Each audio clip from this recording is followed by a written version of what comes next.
I am so glad you are here. I'm Liz from Megas Books and Herbs in Minneapolis, and in my world, it is Herby Thursday. So, if it's Herby Thursday, what are we talking about? This adorable little berry from in and around the Mediterranean, agnus-castus, or Vitex agnus-castus if you prefer, which is also colloquially known as chaste berry. I don't like the name Chaste Berry because it's mostly thought of as a women's herb, and it doesn't create chastity or dampen sex drive for women who take it because they need it. It can actually have the opposite effect if a woman truly needs the herb. It's called Chaste Berry, one, because it was miscopied by Pliny. This wasn't supposed to be the Latin name. It was supposed to have a slightly different Latin name, which would have indicated that it was for women's fertility and reproductive health. But also because it was a common substitute for black pepper at monasteries and boys' schools centuries and centuries ago, at least according to legend, because it will help with male chastity and keeping of those types of oaths for men. Gets right into the pituitary and affects a lot of hormones. So I am talking, it gets in and it affects follicle releasing hormones. It affects lactation hormones, all kinds of things.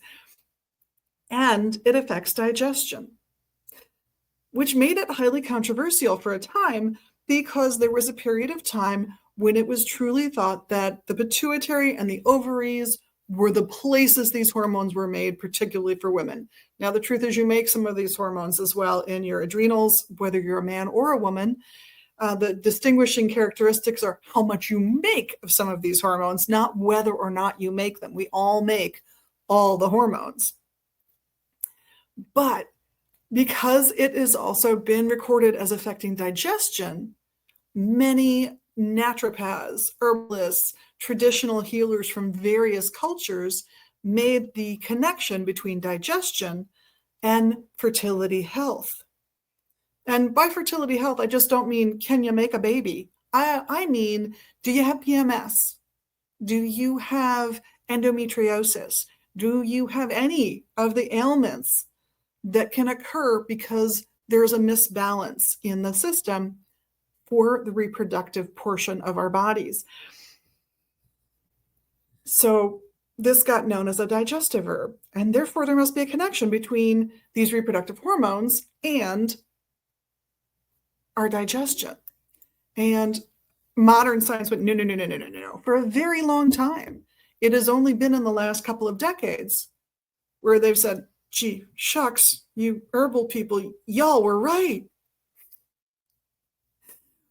So because it's empirically studied rather than studied in a lab, don't dismiss the lore. Could it be wrong? Yes, it could.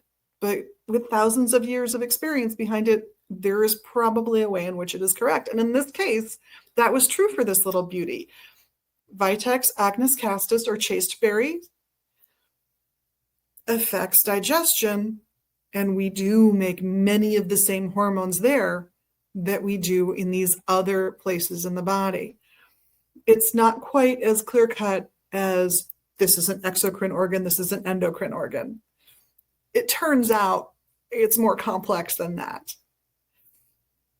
So keep it in mind if you want to use this herb. It's probably best known in terms of herbal folklore in the modern day as something for women who have premenstrual syndrome or premenstrual tension. However, whatever alphabet soup you want to name it, PMS, PMDD, PMT, all of those terms, this has had a folklore reputation for helping with those ailments for a very, very long time, going all the way back, in fact, to the ancient Greeks.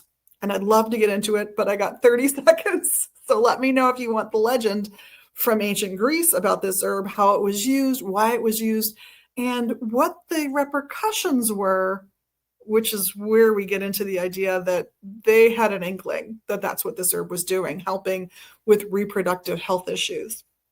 among other things. In the meantime, use herbs safely, look up your drug interactions, have fun with them all.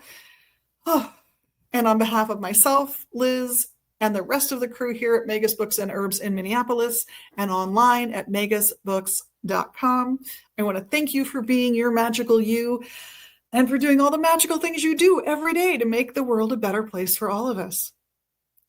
And of course, that includes what you can do right now, the likes, subscribes, shares, comments, etc. That helps us raise our voice in this wild west of the internet and helps us reach more like-minded people. So we love you for that. And we just love you for being your magical you.